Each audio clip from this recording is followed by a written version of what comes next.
Well, sometimes your whole neighborhood needs to be rescued from trash, junk, and overgrown weeds. And that is where city code inspectors come in. KGUN-9 keeps up with neighborhood associations, and when one told us how important code inspectors can be, we wanted to see them in action. 9 News 5's Craig Smith is live in the El Gecko neighborhood east of Speedway and Cole. Craig.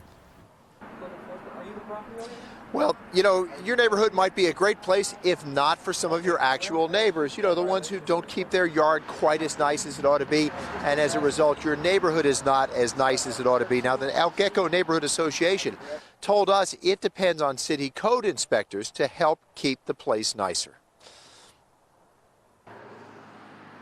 Weeds are at the root of a lot of neighborhood complaints. Inspector Juan Valdez says often people do not understand they need to whack more than the weeds right in front of their house.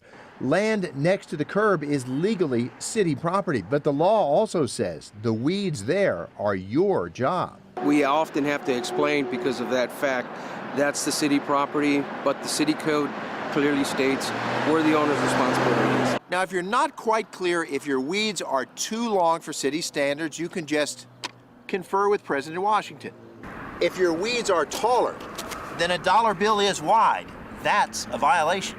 El Gecko Association President Tom Wills knows the value of telling inspectors a neighborhood's problems. It is a good feeling knowing that they are following up, and we can see the changes happening at houses where there has been a problem. Inspectors answer complaints about more than weeds sprouting in the neighborhoods. Somebody could say, well, this isn't my stuff. Somebody just dumped it. How do you assign responsibility?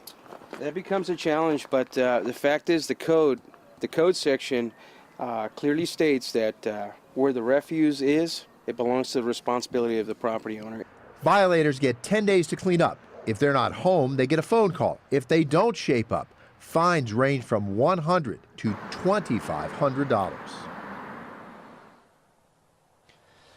Now, Tucson has an area of 227 square miles and just 16 inspectors to cover all of that ground.